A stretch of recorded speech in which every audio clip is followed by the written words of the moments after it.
All right, welcome to the Explainer. Today we're diving into scalability, that invisible force that decides whether your big success story becomes a massive triumph or a spectacular crash.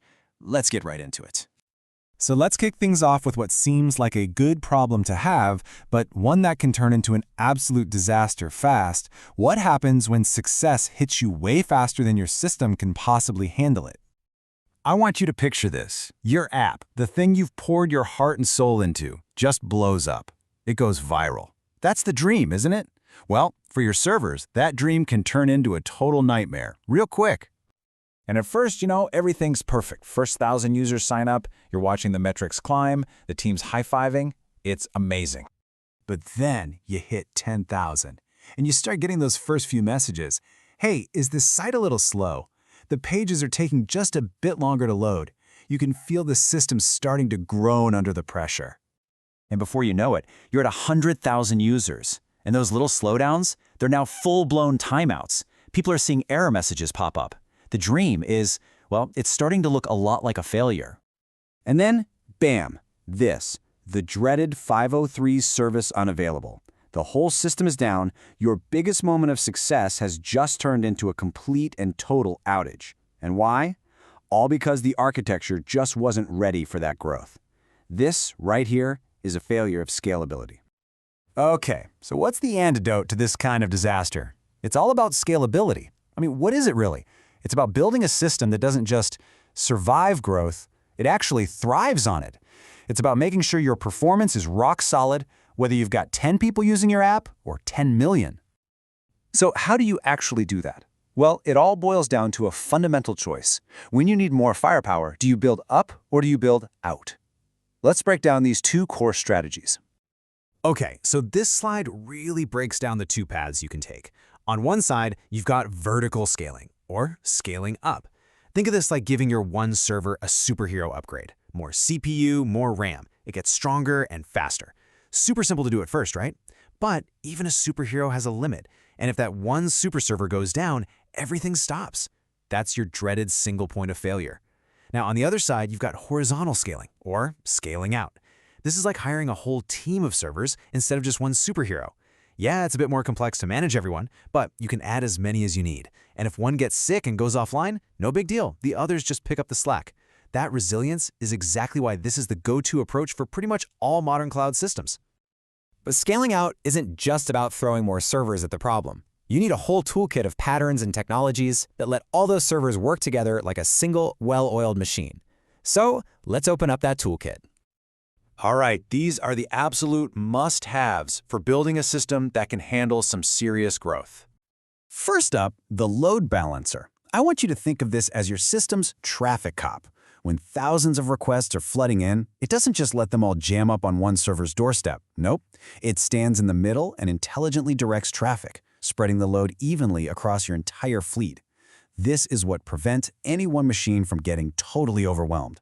Next up, we've got caching. And there's a golden rule here. Never, ever compute the same result twice if you can help it. By storing data that gets requested all the time, like, say, a user's profile page or a hot news article, in a super fast memory layer, you can serve it up almost instantly without even having to bother your main database. The impact this has on speed is just massive. But what about those really slow jobs, like processing a big video upload or sending out 1,000 marketing emails? You can't make the user sit there and wait for that to finish. That's where asynchronous processing is a total game changer. You just take the job, stick it in a queue, and immediately tell the user, hey, we got it, we're on it. Then, a whole separate team of background workers can chew through that queue at their own pace. The user-facing app stays zippy and responsive the whole time. And eventually, even your database is going to hit a wall. The first step to fix this is often creating read replicas. These are just exact copies of your database that can handle all the read requests, which takes a ton of pressure off the main one. But for truly massive scale, you need something called sharding. The best way to think about this is like splitting a giant phone book into multiple volumes, one for names A through M and another for N through Z. Each database shard only holds a piece of the total data, which makes searching and writing way, way faster. This is how you stop the database from becoming your ultimate bottleneck. Okay, so we've seen the tools in the toolkit, but how do you actually apply them in the real world? Let's get super practical now, with some checklists you can use for different kinds of systems. And the process here is pretty straightforward. First, you got to know what you're building. Is it a web app, an API, something else? Then you run through a checklist of the key questions for that type of service. And finally, and this is so important, you measure everything. You have to know where your bottlenecks actually are, not just where you think they are. So if you're building a web app, your priorities are crystal clear. You have to have stateless servers. This is what lets any machine handle any user's request, which is key for horizontal scaling. You also want a CDN, a content delivery network, to get your images and files physically closer to your users around the globe. That makes for way faster load times. And you absolutely need real user monitoring. This tells you what your actual users are experiencing, not just what your servers are reporting back. It's the real source of truth.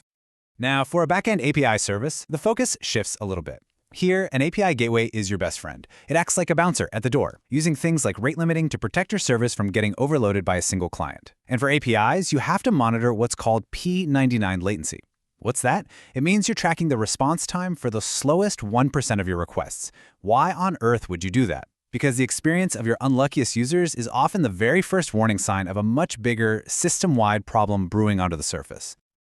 All right, so after going through all that, what are the big ideas? What are the key takeaways we should walk away with? Let's just boil everything down into a few core principles for building systems that are truly designed to last. Okay, if you remember nothing else, remember these. First, design for statelessness. That is the magic that lets you scale out whenever you need to. Second, cache aggressively. I mean it, at every single layer you possibly can. Third, use asynchronous patterns to decouple your systems and keep things snappy. Fourth, monitor constantly. You can't fix what you can't measure. And finally, and this might be the most important rule of all, plan for failure. Because in a distributed system, things will break. The goal is to build a system that's resilient enough to handle it when they do. And this really brings us to maybe the most critical piece of advice. You don't need to over-engineer this stuff from day one. Start simple, but always keep scalability in the back of your mind. And when it is time to scale, make those decisions based on cold, hard data from your monitoring tools, not just a gut feeling or a guess. So I'll leave you with this one final question to think about. Take a hard look at the systems you work on every day. Are they really built for today's traffic, or are they ready for tomorrow's? Because with the right design principles, you can absolutely be ready for that explosive success when it comes. Thanks for watching.